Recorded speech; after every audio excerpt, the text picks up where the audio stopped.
How to customize and optimize ChatGPT. If you were shocked and upset with the changes to ChatGPT5, this video will help solve your pain.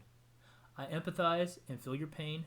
In this video, I'm going to show you ways that you can improve your user experience with ChatGPT so that you experience more customer satisfaction and maybe even delight. I was inspired to make this video by a subscriber's comment. And here's the comment. I'm surprised this hasn't received comments. It is a greatly appreciated video.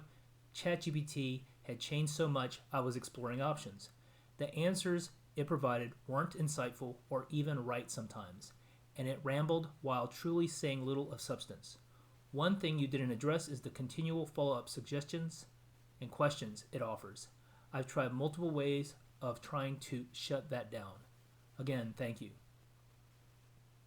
So based on this comment, I came up with this instructional YouTube video. And these are the topics that I'm going to address. How to solve the problem of continual follow-up questions and suggestions that ChatGPT offers. How to solve the issue of ChatGPT's answers not being insightful or right, being rambling, and saying things of little substance. I'm going to show you how to customize ChatGPT. I'm also going to recommend the best mode of ChatGPT to use for the best experience. Regarding other options, I'll discuss with you my experiences with the competitors, and I'm going to conclude by discussing a general approach that I have to ChatGPT to help me improve my user experience. So first, you need to know that ChatGPT can be customized. Now, to address the two pain points of the subscriber, one is follow-up questions and suggestions, and the other one is giving concise and correct answers. So these are two prompts to use. The first prompt is, do not ask me follow-up questions, make suggestions, or add extra commentary unless I explicitly request it. End each response with the final answer. The second prompt is, always provide accurate, well-reasoned, and insightful answers. Avoid rambling or filler language. Focus on substance, clarity, and correctness. If you are uncertain, state that clearly instead of guessing. Keep responses concise, structured, and meaningful. So with these prompts, we can then use these to make permanent changes to ChatGPT's behavior. I'm going to put these prompts in the description box below, as well as step-by-step instructions. So the prompts and how to customize ChatGPT will be in the description box below. So remember these two prompts, and we're going to put this into ChatGPT's permanent memory. First, I'm going to show you the easiest way to do it. So you go open up ChatGPT in a browser, and then go into the lower left-hand corner, click the account icon, then a panel will pop up. And you will see that one of your options is Customize ChatGPT. Customize ChatGPT. When you click Customize ChatGPT, it will open up a window that says Customize ChatGPT at the top. The box that you want to go to is this box. What traits should ChatGPT have? What traits should ChatGPT have? So this is where you copy and paste those prompts into this box. Then at the bottom, you're going to activate Enable for new chats, and then you're going to click Save. What this will do, it will put this into ChatGPT's permanent memory, and every chat and every response that you do going forward, ChatGPT will follow these instructions to improve your experience. So that's the simplest way to do it. Now what I'm going to do is I'm going to show you how to do more fine-tuning. So again, in the ChatGPT browser, go to the lower left-hand corner. This time you're going to go to Settings. When you click settings, it's going to open up a window, and the first tab is going to be general. Here, I want you to activate show additional models, and what this will do, it will allow you to see the legacy models like 4.0. This will be important later on, so click that to activate it. Then you also want to activate show follow-up suggestions in chats. You want to deactivate it, so click that, so that'll help remove the follow-up chats. So activate show additional models, and then deactivate show follow-up suggestions in the chats. Next, you want to click the personalization tab. The personalization tab. The first line here is custom instructions, and you want this to be on. Custom instructions need to be on. And you want to click on reference saved memories, reference chat history, and you want to reference record history. On, and on. What this does is it allows ChatGPT to remember the conversations and preferences so that you can slowly fine-tune ChatGPT's behavior toward you. So, under personalizations, you're going to see custom instructions. It's going to be plain text, but it's actually a button. So what you do is you click custom instructions, and it's going to open up the panel Customize ChatGPT. Alternatively, like I said earlier, you can merely click on Customize ChatGPT, but this is the longer path toward it. So settings, personalization, click custom instructions, and then you get this window, Customize ChatGPT. Again, go to the box that says which traits should ChatGPT have.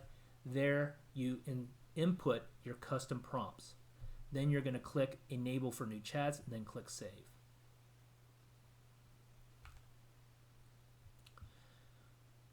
Also, let me show you another feature of personalization. So settings, personalization, manage memories. Click manage memories, and when you do that, it's going to open up a window that shows you all the saved memories, meaning all the instructions that you have given ChatGPT. So you can add and revise and remove instructions under manage memories. So as you see here, these are my instructions that I gave to ChatGPT. And once I input it in there, it actually behaves the way I liked it. Before GPT-5, I was using 4.5 and I was very happy. So now I use 5 instant, 5 fast, or 5 instant. And with these customizations, it acts similar to what I had before with 4.5, but I actually think it's better. It's faster, it's responsive. I'm actually really happy. Now, this is another way that you can customize ChatGPT. This is the way to do it. So in any chat, let's say you come up in your mind that you want ChatGPT to do a certain thing. In this case, do not ask me follow-up questions. Make suggestions or add extra commentary unless I explicitly request it. End each response with the final answer. Now, if you then tell ChatGPT to remember it as a permanent preference, it will then store it into the memory. And you can do this in any chat. But what's important is that it must be in this format. In the same prompt box, you must put the instruction to remember the permanent preference and the specific instruction. So you have to follow this format. So here we go. Teach ChatGPT your preference. In any chat, type, remember this as a permanent preference, and then put the instructions. And then once you do it, ChatGPT will confirm that it has saved it in memory. So this is another way to store your preferences. So you don't have to do you can do it little at a time. And this is what I do sometimes too. I said, okay, all right, so I like this particular thing. There was something in a chat that I like. Then I will then remember this as a permanent preference. And then I may put emojis in my responses. that might be an instruction, and then ChatGPT will store that in the permanent memory. So that's another path to customization. So let's talk about the different modes. So when ChatGPT5 first came out, it only had one option, and then it would use a router to pick which model worked out best, and people were not happy with it. So they quickly responded by providing legacy models and different modes. And I have found that ChatGPT5 Instant, formerly called ChatGPT5 Fast, is the best mode to use as the default. So I always click ChatGPT5 Instant. Part of the reason why is because I use a type of prompting known as iterative, meaning I don't do a large prompt to begin with. I'll just start with a short prompt, like summarize this text, and then I'll see the output and I'll fine tune it. Because of that, I rather have faster responses, and because I fine tune it, I ultimately get the result that I want. So for my style of prompting, ChatGPT5 Instant works great. And then I also speed things up because I bypass the routing system. Now, I've done some research onto this, and I've also had similar experience with other large language models. You actually want to use the simplest model that meets your needs. As the models become more complex, bigger is not better. Sometimes it confuses itself. So that's why a lot of people were going, hey, I'm getting better experience with GPT-4o, and there's nothing wrong with it. Now, why I found that GPT-4o actually was very similar to 4.5 in the past, but it's not available on my plan. So I thought to myself, okay, let me use the basic model of ChatGPT5 Instant, formerly known as 5 Fast. And then I researched it, and I found that based on basically 5 Instant behaves similar to 4.0, but it does have better performance benchmark metrics. So if you go with ChatGPT5 Instant, you're going to get a similar user experience to 4.0, especially if you customize and fine tune it, but you're going to get the enhanced performance.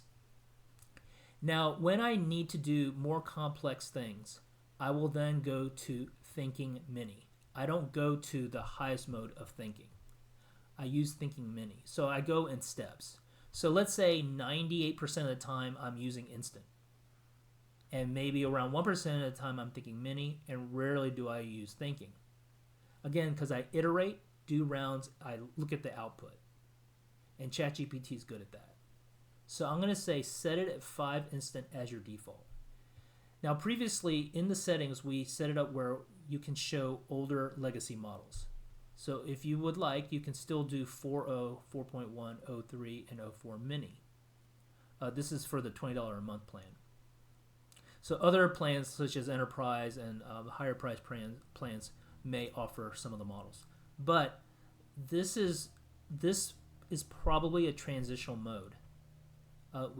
I really doubt if ChatGPT offers this forever, the other models.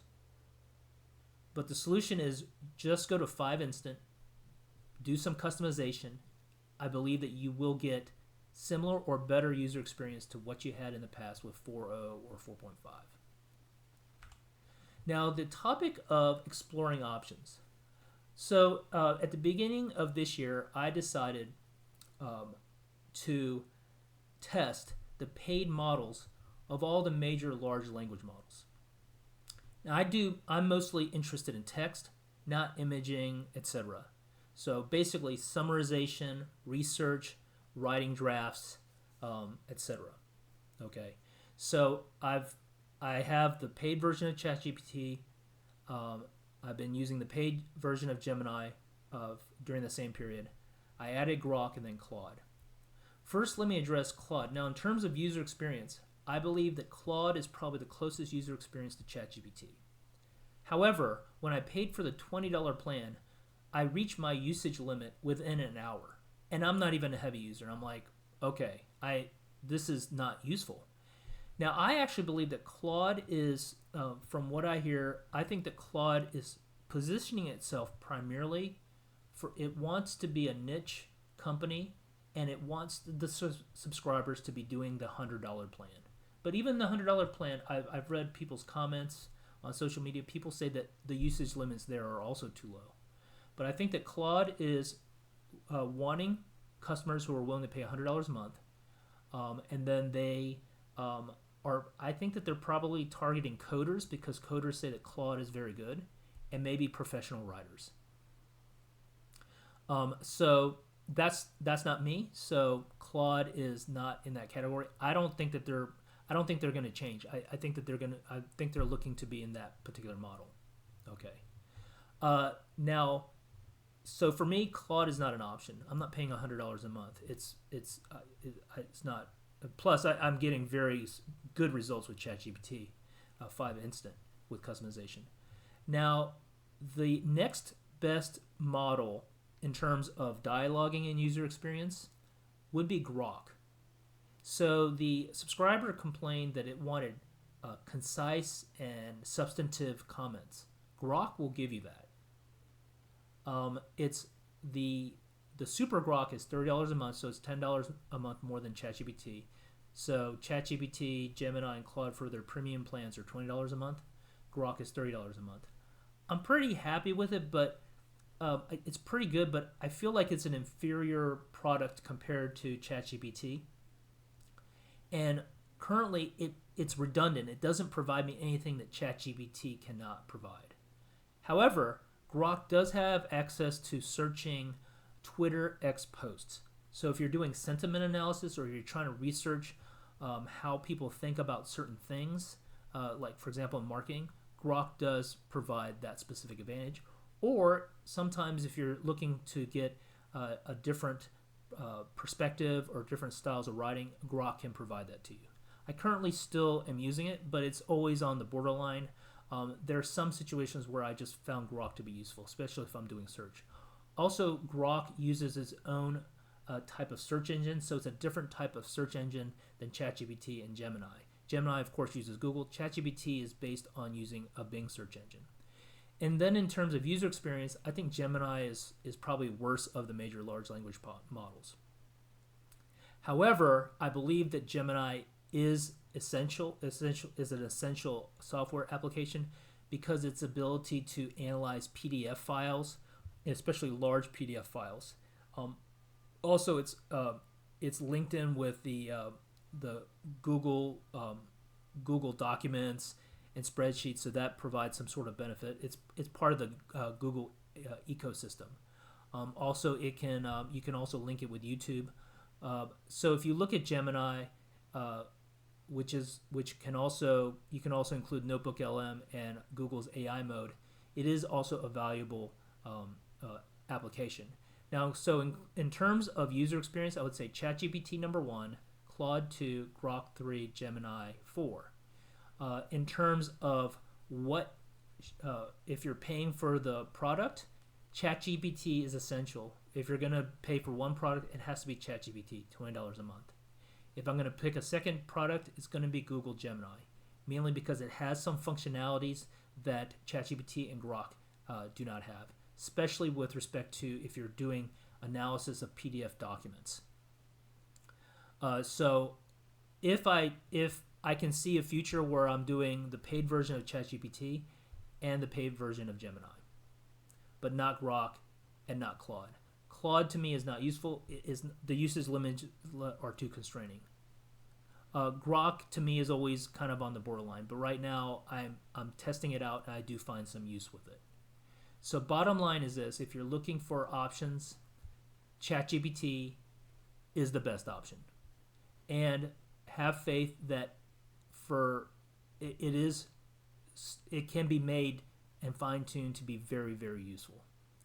Also, on the topic of using the smallest model to fit your needs, I have been parallel testing ChatGPT, Google Gemini, and Grok, both the fast, instant fast or flash mode versus the heavier thinking modes.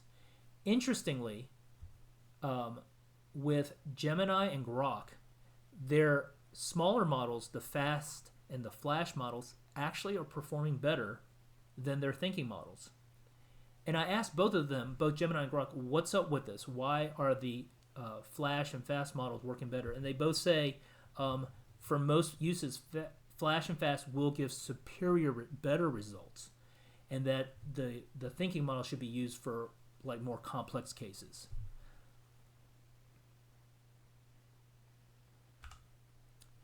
Now, the final component of this instructional video is a method that I use to improve my user experience with ChatGPT. And I call it AAAA, which is Ask AI About AI. So a unique feature of artificial intelligence is you can ask AI about AI. And ChatGPT is very, very good at that. So you can ask ChatGPT, why are you doing this? What's the best way to do it? Write me a prompt. How do I change the settings? Now, I'm gonna, on the right are 3 videos that I'm gonna put the links in the description box below. The first one is from a Stanford professor, Jeremy Ollie. The second one is a former Facebook Meta employee, Rachel Woods. And then Connor Grennan is a professor at NYU. And they all discuss a different way of thinking about artificial intelligence, the way to actually think about it. One is the whole point of artificial intelligence, large language models, is that you can talk to it. You don't need to code. So it's a way to interface with a computer without coding. You just talk to it. But one of the basic ideas is to basically try to treat the large language model as a virtual person. Talk to it as if you were talking to another person. At least think of it as an assistant. Let's say you're the boss and you have an assistant. How are you going to give them instructions on how to do things? Give them feedback.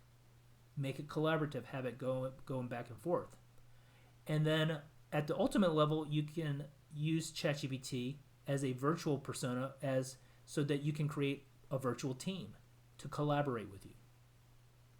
Now, it's kind of hard. It's a different way of thinking, but it's a way to improve your user experience with ChatGPT. And the videos, the links to these videos are in the description box below. Here is a real-life example of the approach, Ask AI About AI. This is ChatGPT5 instant. And at the beginning of the chat, I wrote, regarding ChatGPT, a user of ChatGPT complains that ChatGPT offers continual follow-up questions and suggestions. How can the user stop follow-up questions and suggestions from ChatGPT? So then ChatGPT tells me how to customize ChatGPT. It says you can do it within a specific chat. You can give it directions on being concise and not giving follow-up suggestions. Then it talks about how to personalize the memory. So I asked ChatGPT about ChatGPT. Then I asked it to make a master prompt to correct this problem. And here it is. Answer my questions directly and concisely. Do not ask me follow-up questions, make suggestions, or add extra commentary unless I explicitly request it. So you can ask ChatGPT to help you write a prompt. So I go through several different iterations. So you could just type into a chat, no follow-ups, direct only. I asked it how to give me instructions to make the preferences permanent, and it gave me step-by-step instructions.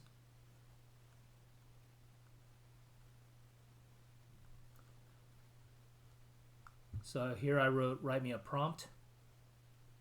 Here's a customized prompt. I fine-tune it. So basically, this is what I'm talking about by iterations. So I start off with a prompt. I don't overthink it. And then I see what it does. And then I keep asking questions. Step-by-step instructions here. I gave it a screenshot of the panel. I uploaded the screenshot of my actual panel and said, okay, so how do I do it? It gives me instructions.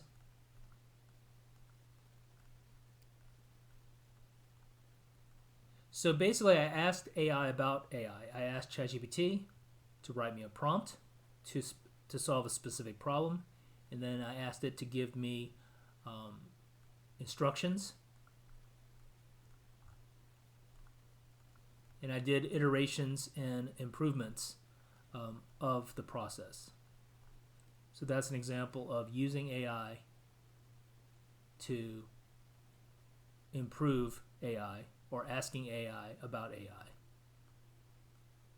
So if you're ever stuck, just describe your situation and say, help me write a prompt, or tell me how to do it. Write me instructions. Ask AI about AI. In the description box below this video, I provide resources and web links. Resources include the prompts that I discussed in this video, the instructions on how to customize ChatGPT, and the links to the videos from Jeremy Utley, Connor Grennan, and Rachel Woods that talk about a new way of thinking about artificial intelligence.